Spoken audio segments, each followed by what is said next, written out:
본문의 말씀을 가지고 육체의 가시 이러한 제목으로 말씀을 드리겠습니다. 오늘 사도 바울은 그 고통스러운 그 자기 몸의 가시를 제거하기 위해서 하나님께 간절히 3번을 기도했다 그렇게 했습니다. 그런데 하나님은 그 간절한 기도 이것을 들어 응답하지 않고 그걸 제거해 주지 않으셨어요. 그리고서 내 은혜가 내게 족하다. 내가 약한 데서 온전히 짐이라. 이렇게 말씀을 하신 것입니다. 그때 사도 바울은 이 하나님의 이 말씀을 깨닫고 그동안에 괴롭고 고통스러운 그 가시로만 생각했던 그 자기의 육체의 가시를 새롭게 바라보면서 오히려 그 가시를 기뻐하고 그 가시를 자랑스럽게 여기고 소중하게 여겼다. 그렇게 여기 기록된 것을 볼 수가 있습니다. 여기에서 이 가시라고 하는 것은 여러 신학자들은 여러 가지 해석을 하고 있습니다. 대체로 육체에 있는 질병이다. 혹시 그 안질 아니냐, 아니면 또 간질이 아니냐 이렇게 얘기하는 분도 있고요. 또는 사도 바울이 육체의 외모에 대한 핸디캡이 많았다. 그래서 그러한 외모의 약점이 아니냐 뭐 이렇게 여러 가지로 말을 하지만은 자세한 내용을 알 수가 없는 것입니다. 어쨌든 이 가시는 매우 고통스럽고 또 힘든 것이었다 하는 것을 우리가 알 수가 있는 것입니다. 그런데 왜 이 사도 바울은 이 고통스러운 육체의 가시를 왜 기뻐했을까? 그것을 우리가 한번 살펴보면서 은혜를 나누고자 합니다. 첫 번째로 사도 바울이 육체의 가시를 기뻐하는 것은 자기가 자고하지 않고 겸손케 되기 위해서 주신 것이라고 생각하고 기뻐했다는 것입니다. 7절에 보니까 여러 계시를 받은 것이 지극히 크므로 너무 자고하지 않도록 내 육체에 가시를 주셨다. 그렇게 말씀을 하시죠. 사도 바울은 정말로 주님께 받은 계시가 컸습니다. 산칠천까지 올라가서 갔다 올 만큼 큰 그러한 계시를 받았어요. 그런데 그것이 오히려 영적으로는 교만할 수 있는 그러한 점이었다는 것을 이 사도 바울이 깨달았던 것입니다.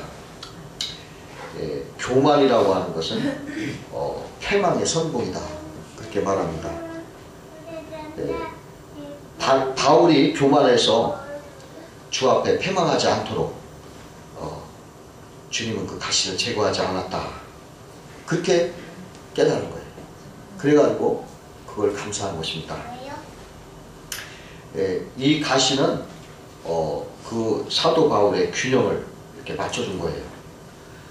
우리가 축복만 계속 받는다면 그 사람은 교만해지는 거예요. 그래서 하나님은 큰 축복을 주지만은 조그마한 그런 무거운 짐도 이렇게 주신다. 그 균형을 이렇게 맞춰주신다. 그렇게 생각을 할 수가 있는 것입니다. 하나님은 이 교만을 가장 미워하시는 거예요. 다른 죄는 다 하나님 앞에 피하고 도망가요.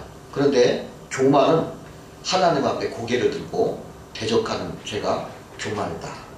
그래서 하나님은 교만을 제일 미워하는 죄라고 할 수가 있는 것입니다.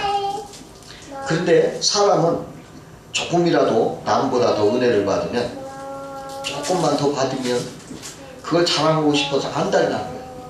교만한 마음 생기는 거예요. 그 옛날 우화에 이런 우화가 있어요. 5 손가락이 있었는데 첫 번째 손가락이 자기를 뽐냅니다. 내가 엄지니까 나는 최고야. 그러니까 둘째 손가락이 이에 질세라 자랑합니다. 무언가 가르칠 때는 내가 제일 많이 사용돼. 그러니까 셋째 손가락이 다른 손가락들을 쳐다보면서 이렇게 의식을 대면서 그렇지만 나란히 놓고 키를 재봐. 내가 우리 중에서 제일 크다.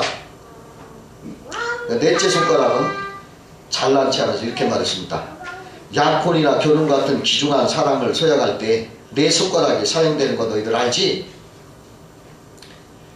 손가락들은 모두 다 자기 자랑을 한 가지씩 내놓았지만은 마지막 남은 다섯째 손가락은 내놓을 자랑거리가 없을 거라고 생각을 했어요.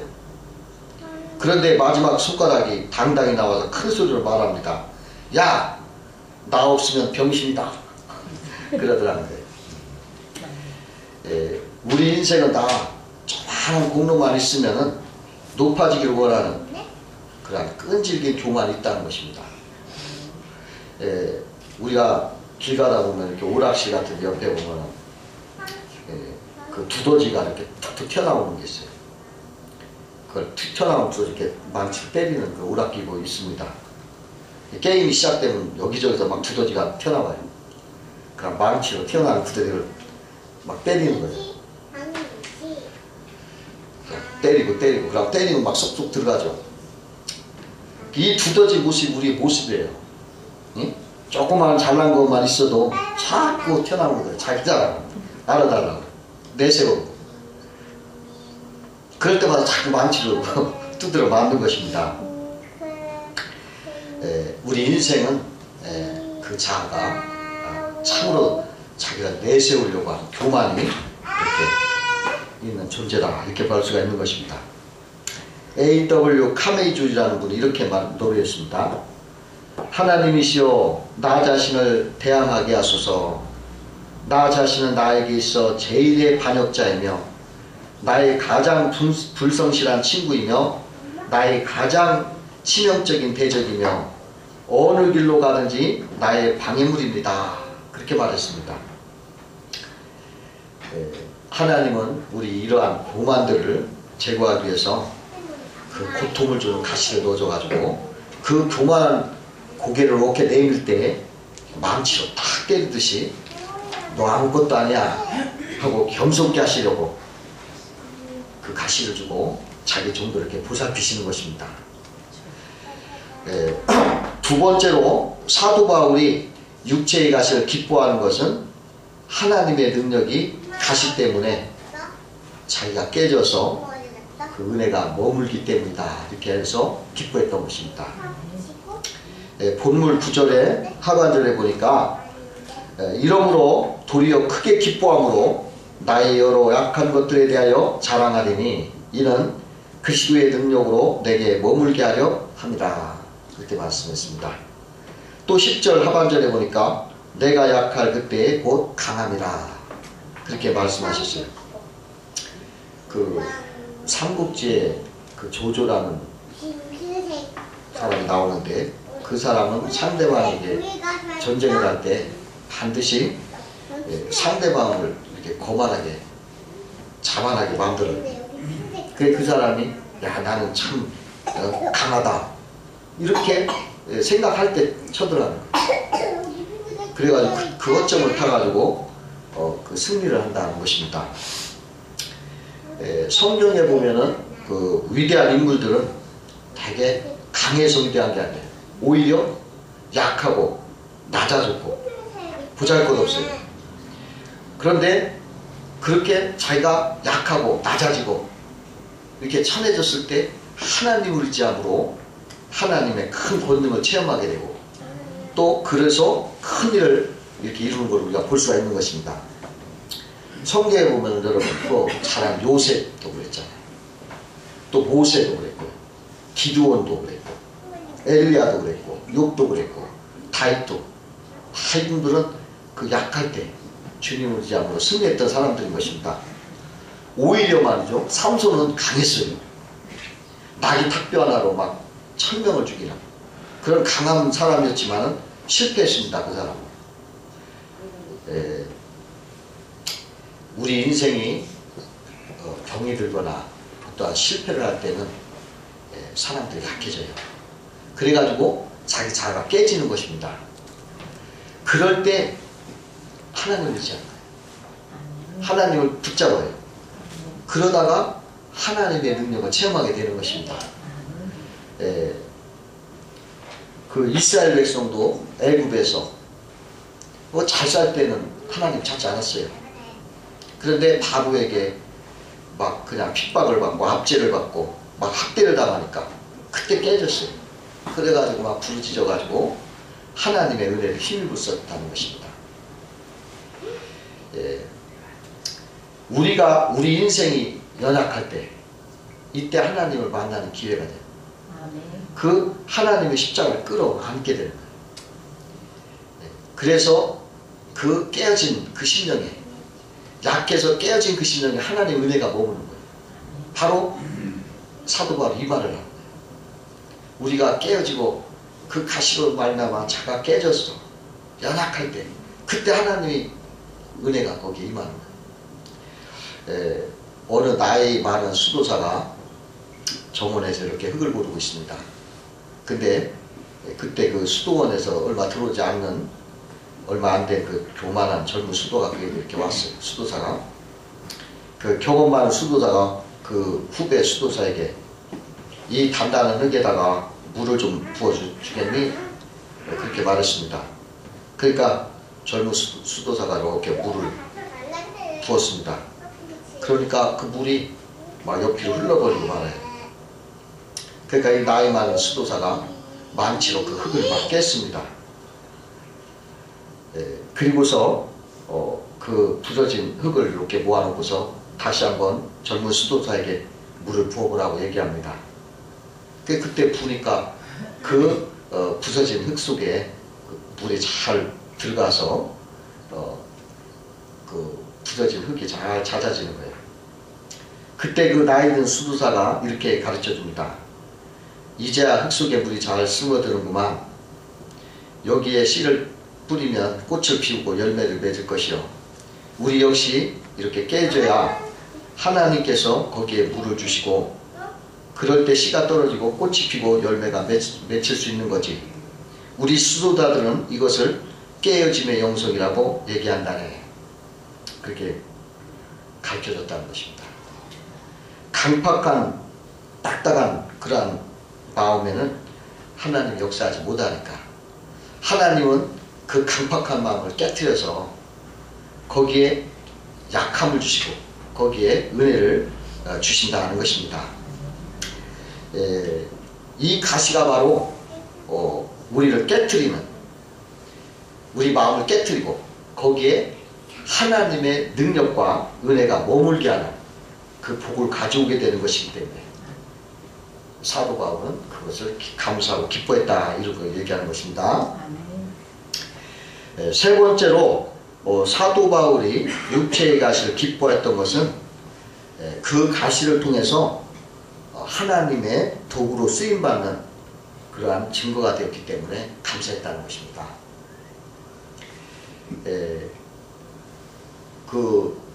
이게 무슨 말이냐면 그 육체의 가시는 궁극적으로 하나님의 그 재갈이라는 거예요.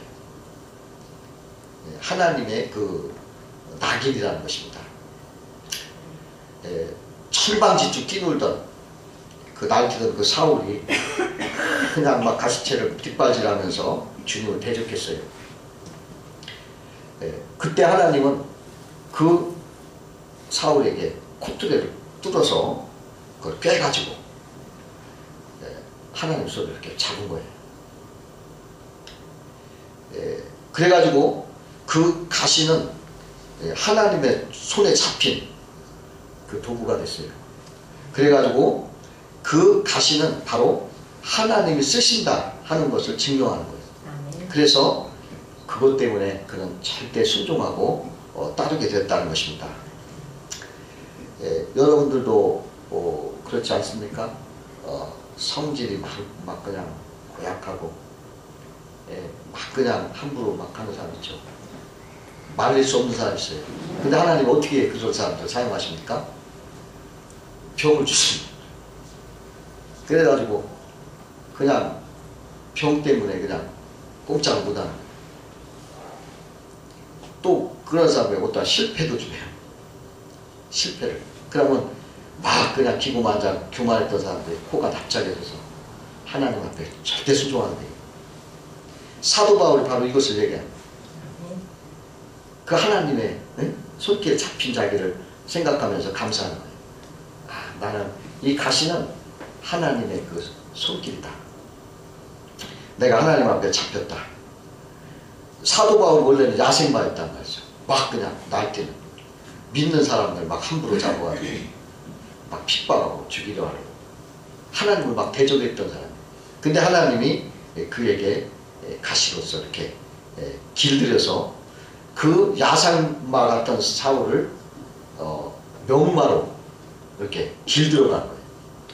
그 길들은 도구가 바로 그 가시라는 거예요. 여러분들도 그런 게 있을 것 같습니다. 성질이 참 못돼 먹었는데 주님의 가시가 콕 찔릴 때마다 그냥 주여 하고 숙여드려요. 이 사도 바울이 그 가시 때문에 절제하는 거예요. 그리고 온유해진 거예요. 그리고서 주님 앞에 순종하게 된 것입니다. 이렇게 주님의 손에 붙잡힐 때 이게 진정 주님의 일을 할 수가 있는 것입니다. 어떤 그 율법을 배우던 학생이 그 스승에게 와서 자기가 스스로 랍비가 될 자격을 갖췄다고 이렇게 자랑했어요. 그래서 스승이 그 자격이 뭐냐 이렇게 물어보니까 저는 제 몸을 단련해서 맨 땅에서도 자고 잠을 잘 수가 있고 들판에 풀도 먹을 수 있고 날마다 채찍으로 3번씩 제 몸을 때리면서 훈련하고 있습니다. 그러니까 그 말을 들은 스승이 멀리 떨어진 나귀를 가리키면서 저 나귀를 봐라. 저 나귀는 맨 땅에서 자고 들판에 풀을 먹고 날마다 3번 이상 채찍으로 맞는다. 지금까지 너는 나귀가 될 자격을 갖춘 것이지 랍비가 될 수 있는 자격을 갖춘 것이 아니다. 그렇게 말했다고 해요. 우리에게 중요한 것은 어떠한 형식적인 자격이 아닌 것입니다. 주님 손에 훈련받은 주님 손에 붙잡힌 사람이 돼야 돼요. 그래서 우리가 우리 마음에 주님의 복음이 우리에게 무장이 되어 있고 또 그리스도의 영으로 거듭나는 그러한 사람이 바로 주님 앞에 쓰임받는 사람인 것입니다. 바울은 바로 그 가시가 하나님의 손길임을 알 거예요. 그리고서 그 손길에 내가 쓰임받는 큰 영광을 내가 갖고 있다. 그래서 그 가시는 하나님의 흔적이다. 영광이다. 라고 그걸 굉장히 대단히 존귀하게 생각하고 기뻐했던 것입니다.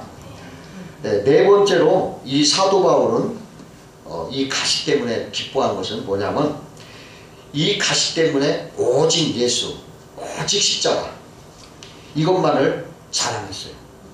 더 깊은 영성으로 들어갔다는 거예요. 이런 것이 없었을 때는 자기의 철학이나 자기의 지식 이러한 것으로 이렇게 나세우려고 했던 자기였지만 이 가시가 있으니까 점점 더 낮아지고 낮아져서 그 영성이 아주 변화된 거예요. 더 깊은 은혜 속에서.